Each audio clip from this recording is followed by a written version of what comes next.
What is up, everybody? 40 the Broadway Saiyan here, and welcome back again to my YouTube channel. This time I have a video on Dissidia Final Fantasy Opera Omnia, specifically the JP version of the game. In this video, we're going to be going over all of the goodies that we're going to be getting on JP Opera Omnia to celebrate the 5th anniversary for the game. This game has been out for 5 years, and that's just insane how long the game has been successful and bringing us all of these different characters and events and weapons just to enjoy the Final Fantasy experience on our mobile devices. And we're going to be going over that. And then at the very end of the video, I know those of you who don't play JP, and I'm telling you right now, after you see this news, you might get that itch to play. So I'm going to show you guys how you could play Dissidia Final Fantasy Opera Omnia JP towards the end of this video. I will be leaving timestamps down below so you guys can skip around. And I also want to give a big shout out to Zeta Kai. He's one of the admin moderators in my Discord, and he is also the resident translator for all of the different news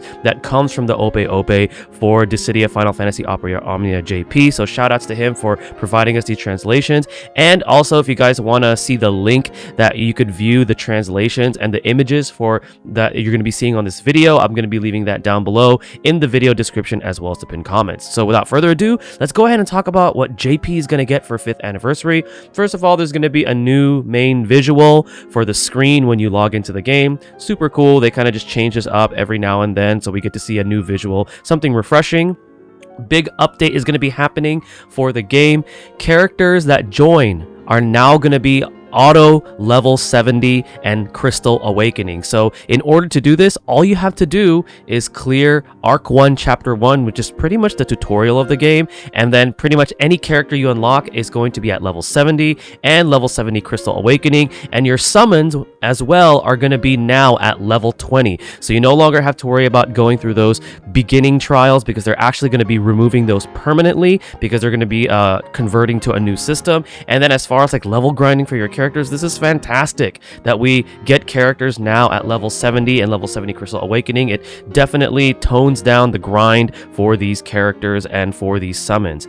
And then something that they added, which is quality of life. We can now view characteristics for each characters as far as like their abilities go. So you could like filter it by like melee, brave attack, brave guard, and then it'll also gray out different options depending on what you're searching for, such as like HP heal all, HP guard, debuff evasion. And then another thing that they added is you could sort your characters by their role. So for example, if you're looking for melee only characters, you could select that and it'll give you the melee only cast, or maybe somebody that is a specific element, or maybe somebody that has counters or traps. That's actually really cool. So then that way it also gives you guys a way to learn about what these characters can do and what they specialize in. So this is a really cool quality of life that they're adding, something that I hope maybe Global decides to add in early, because I know that would be super helpful. But that's a very nice quality of life. There's going to be a brand new World of Illusions event. So we were all wondering, okay, after Divine Summons, what's going to happen? Is there going to be a new difficulty? Is there going to be a new quest? Well, there is, and it's called Spiritus,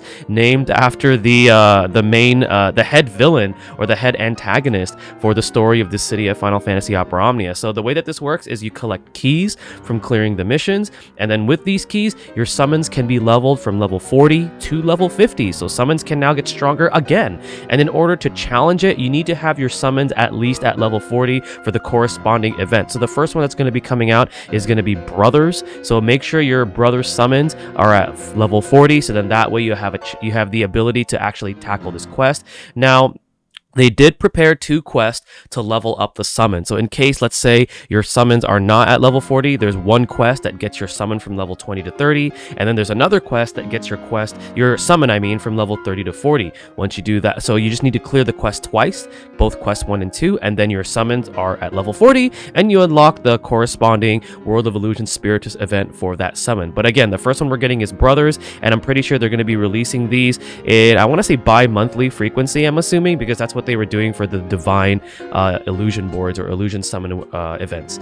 Now, this is also going to be a way for you to obtain all your gems and tickets, similar to how we did it before with Divine Summons and all that good stuff. There's also going to be Spiritus missions, which are going to be point-based and quest-based. There's going to be a total of 20, and then you get mission keys, and once you get 10 keys, you're going to get the 400 tickets, the 40,000 gems, and now they even added 44 stone fragments, which is super helpful when you're going to be unlocking the FR passives for your specific characters. And then the rest of the missions for this particular type of event is going to be giving you 3 tickets for each mission.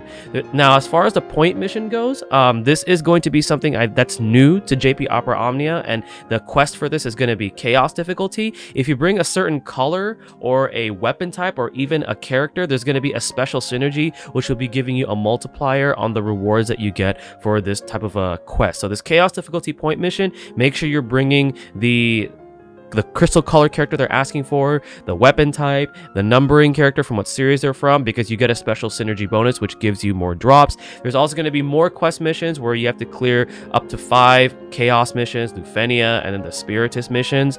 And then in terms of difficulty, there's going to be World of Illusion Spiritist difficulty, and we're unsure what level this is going to be. It seems to be that this is going to be a higher difficulty from Shinryu, and it is tied into the event for World of Illusions to get your summons from level 40 all the way up to level 50. And something new that they're adding for this Spiritist difficulty is there's going to be graded results based on how well you did in combat. So the less the boss takes their turn, and the more turns that you take and the more damage you deal is going to be determining your score. So it starts off with, grade C and D. All you have to do to get that is you just got to get the boss's HP threshold to a certain amount, and then if you press the give up button, it's just going to give you a report of how you did, and then you do get rewards based on that. Each grade is going to cover one of the Spiritist missions, and then obviously for those of you that are experienced and that are veterans, you want to get the S grade, because that way you actually get the maximum amount of rewards. Now this is optional, meaning that this is permanent content similar to Transcendence, the 6 Warrior Quest. So for those of you that are brand new to the game, or for those of you that don't quite have the roster that can beat this and get all the way up to the S grade, do not fret. It seems that this is permanent content, so don't freak out if you can't do this right away. You can always do it later when you have a roster that can actually tackle this. Now, again, for those that are clearing those Spiritist difficulties, you can finally level up the corresponding summon all the way up to 50. Their icon will change. And again, the first one that's going to be coming out is going to be dealing with brothers. And the boss for that is going to be the Bronche Karis, which is that unicorn horse variant. So that's going to be a very exciting event to come out. And now some big news coming out for a specific character. We were all wondering, who's going to be the BT for the 5th anniversary? Well, it's going to be Tifa. And that's really good that they decided to go with her, because she was playable in previous Dissidia Opera Omnia, or Dissidia games in general, and she's getting the BT, which her BT is going to be called Glitter. It's going to be called that's her FR. Her FR is going to be called Glitter Strike. So Glitter Strike is pretty simple. It's brave attack, melee brave attack plus HP attack. There's going to be more details going over what that actually does. And then the actual force time effect is whenever a party member deals single target damage, when there's only one target, brave damage and HP damage bonus goes up. And also that happens if you're dealing critical brave damage. That's going to be the FR weapon, the force weapon. It's called Glitter Strike. Kudos to Rem for providing that specific translation. And then her actual BT is called Final Heaven, and Final Heaven is going to be a melee brave attack plus HP attack. The BT effect itself, so pretty much anytime Tifa attacks, it's going to trigger water kick and somersault. So it looks like she's going to be doing follow-up attacks while her BT effect is active, and these are her attacks that she used in Final Fantasy VII. And then for the party, it's actually pretty generic. They're going to get stat ups, they're going to get brave damage up, brave damage cap up, and stolen brave overflow. So pretty generic effects to your party as far as like her BT effect goes, but she gets these follow-up attacks every time she's attacking, so that's pretty cool. And then they released a second outfit for Tifa, and boy, this screams fan service, because that is her dress that she wore in Final Fantasy VII Remake during the party scene. Oh yeah, that's going to be spicy. I know a lot of people that play JP are going to be buying that costume, including myself. So that's a lot of exciting information for Tifa coming out for the 5th anniversary of JP Opera Omnia. Next is Ryudo. He's going to get his lost chapter, and on top of that, we're going to be getting a rework for this character, as well as his FR weapon, and both Zell and Amiditelian alongside Ryudo are going to be getting their FR enhancement boards. And then at this point, pretty much any character's 7-star armor can be realized, so there's just a tidbit that I want to mention there.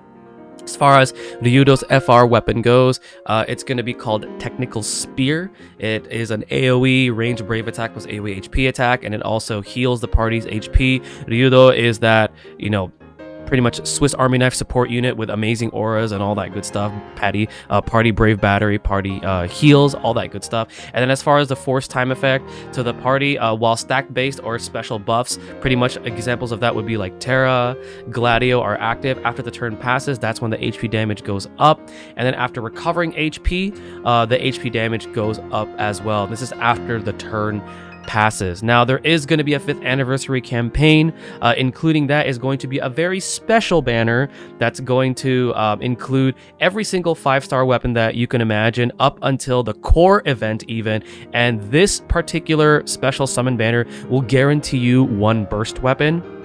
EX weapons are higher, so EX weapons, LDs, and FRs even have a higher probability rate than usual. And then pretty much every single multi that you get from this is going to be 5-star weapons. You're not going to be seeing any silvers or bronze. This is free, but only once. You can only pull on this once for free, and it's 50 pulls, so it's 50 plus 1. So you're going to be seeing a brand new animation, a brand new summon animation for this special banner, where you see 10 different orbs happen 5 times, and at the very end, you're going to see 10 orbs plus that last one, which is going to be the guaranteed burst. And remember, you have a higher chance of getting EX, LD, and FR weapons in this particular banner. Now, in terms of even more pulls, we're going to be getting a daily, draw or free multi, and this is going to be including every single LD and FR, including Core's event. So for those of you that are missing some force weapons, this is a great way to take advantage of this banner, where you could log into the game every day,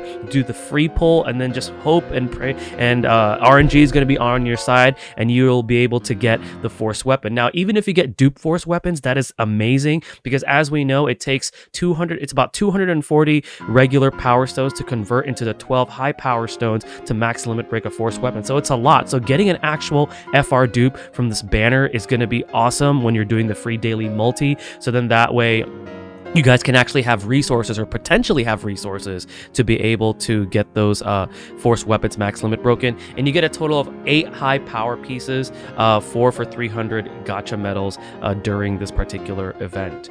Now, as far as the actual events go, the schedule that they have for the beginning of the anniversary, the 5th anniversary of JP Opera Omnia, from January 31st to February 14th, it's going to be the Spiritus event for brothers. And then from February 3rd to the 17th, we're going to be getting Ryudo's Lost Chapters. There's going to be a raid boss coming out from February 8th all the way up until February 22nd. The 5th anniversary campaign begins on February 10th all the way up until February 24th. There's going to be a DE Transcendence Gacha 1 and 2 starting February 14th all the way up until February 28th. Aerith's Intersecting Wills is going to be starting February 17th all the way up until March 3rd. And then there's going to be a Metal Gacha Challenge 1 and 2 beginning February 22nd all the way up until March 8th. And then at the end of the month, starting from February 28th to March 15th, there's going to be an end of the month gacha. Now, starting on the 10th, we're going to be getting Arden's force weapon as on top of his rework. And then Arden, Garland, and Sephiroth will be receiving their force enhancements as well. As far as the force weapon goes for Arden, it's going to be called Revenant Roar. It's going to have Leon with his as his FR partner. It's an AoE melee brave attack plus AoE HP attack. After each HP attack, it's going to be canceling all enemies' broken state. And then the force time effect itself reduces enemies' broken state recovery. And then you increase the gauge whenever somebody is breaking the target. So that's pretty easy to fulfill. And then after selecting melee attack commands and the turn passes, the HP damage bonus also goes up. On top of this, they're going to be releasing Arden stickers, so you can get some stickers for those of you that are fans for Arden. And then there's going to be another daily medal collect, where you fight the Gigantor. This time it's the one with the yellow suit or tuxedo with the bow tie and the crown. So this one, you collect the medals and then you just exchange them for the rewards. So if you need, like, for example, tickets or the force stones or something like that, you can save up those medals and collect them that way as well. They're also going to be renewing the Dissidia point exchange, so you can get some of the rewards there, which is kind of cool. And then afterwards, there's going to be gem sales. So for those of you that want to actually support the game, you can take advantage of these gem sales. These gem sales are going to have, you know, all sorts of different packs, such as they're going to have the LD Power Medal, and they're also going to have, like, let's say the ones with the burst books, the ones with the 7-star armor books, all that good stuff. They're going to be having bundles. And remember, Tifa's costume is also going to be purchasable, the one from the Final Fantasy VII Remake. So look forward to those specific bundles for those of you that actually want to support the game monetarily. And then they also have a special, so for those of you that spend 1,000 or more yen during the period, you might be selected to get an additional 5,000 gems that they're just going to give to you in your gift box. However, this is only up to 100 players, and there's going to be 5 different time frames that this is going to be running. So the first one is January 31st to February 7th, February 7th till February 14th, February 14th till the 21st, February 21st till the 28th, and then finally February 28th till March 7th. So during that those weeks, 100 players who spend on the game, it has to be 1,000 yen or more, might get selected to get 5,000 gems. So again, for those of you that support the game, this is their way of kind of giving back, which is kind of cool that they're going to be doing this for the 5th anniversary. And then gems obtained from clearing tutorial missions will be increased to 20,000 rather than 10,000. So you have 10,000 extra gems, especially if you're a new player, to be able to use on these upcoming banners, which is awesome. And then there's going to be some special high panel missions. This is pretty much standard information. So World of Illusions Carbuncle, double EXP, 3-time cycle quest rewards, and support item sales. And then there is going to be an anniversary co-op event. Part 1 runs from the 31st of January till the 14th of February, and then Part 2 runs from the 14th of February till the 28th of February. So rewards that you can earn for this and definitely take advantage of this are going to be 4 high power stone pieces, 64 stone fragments, 20 Ultima nuggets, and 40 high guard medals. So definitely take advantage of that and do your co-ops. There will be no Shinryu co-op, so it looks like the highest difficulty will be Chaos, unless they change that and they haven't, and that news is not present on here. And for Part 1, when you meet for the first time meet reset, you get a total of 5,000 gems. So anytime you co-op with somebody for the first time, they're resetting that. You get, what is it, like, is it 500 gems or something like that? I forget if it's up to 10 players, but you get a total of 5,000 gems. So there's more gems, you know, for the start of the anniversary for the JP version of the game. And then there is a special login bonus that starts at the end of the month all the way up until February 8th, where you can earn 12 high power stone pieces during the campaign period. Again, this is used to max limit break a force weapon, and right now materials for those can be scarce depending on how long you've been playing the game. So that's going to be really, really cool that they're going to be doing this special login bonus. That was a lot of news, guys, but as you could see, there is a ton going on as far as JP Opera Omnia, and a ton of quality of life, new events. You know, they're reducing the grind and they're giving you more rewards. And if you guys want to play Dissidia Final Fantasy Opera Omnia JP, I highly recommend that you start now. Even if you're a new player and you're overwhelmed with all of the, you know, because you can't read Japanese or there's too much information to absorb, you know, there's a lot of resources out there that you could utilize to help you. There's wonderful communities out there that you could join. So make sure to utilize those resources and talk to your fellow Discord members and just try this game out as far as the JP server goes, because it's a lot of fun. Again, in the next portion of this video, I will be leaving you guys directions on how you could download JP Opera Omnia, so then that way you guys can try it out once the 5th anniversary goes live. Thank you guys again for watching. I know this was a longer video. Hopefully this helps you guys out. Stay tuned for the next one, and mahal everyone. Alright guys, so for those of you that want to play JP Opera Omnia, how do you play it on your devices? Now for iTunes, it's a little bit trickier. You're going to need an actual JP or Japan iTunes account. I have one, but I created mine back in 2016 where the restrictions were not nearly as hard. So nowadays, I am honestly unsure if you're on iOS how you could get your own JP iTunes account. I think there's ways where you could buy one, but I'm not advocating for that. I don't know how risky that is. So I would honestly just do your own research for those of you that are on iTunes and want to play Dissidia Final Fantasy JP, so you guys can enjoy all of the exciting information we went over for the 5th anniversary. However, for those of you that are on Android or are using an Android emulator such as BlueStacks, as we see on my screen right here, all you have to do is download this application called QoApp. Now, QoApp is pretty easy to find. You go into your browser on either your Android device, or in this case, we're using BlueStacks, which is an emulator. You type in QoApp, on the search bar, and then you're going to click that link, and then you're going to go through all the steps. It's super simple, and you download and install it on either your Android device or your emulator. And then once you're there, super simple. You click on the app itself. It's going to load up and give you all these different advertisements for games. It's going to show you a little bit of a lewd photo right there. I don't know. Fan service, who knows? And then you're just simply going to type in DFFOO. Or actually, no, wait. Let's type in Dissidia Opera Omnia. And then there it is right there. Dissidia Final Fantasy Opera Omnia Japanese. Super simple. You download it and then voila. For those of you that are on Android or using an Android emulator, that is how you download Dissidia Final Fantasy Opera Omnia for the JP side. So then that way you guys can enjoy all of the exciting quality of life changes and goodies that's going to be coming out for the 5th anniversary for this version of the game.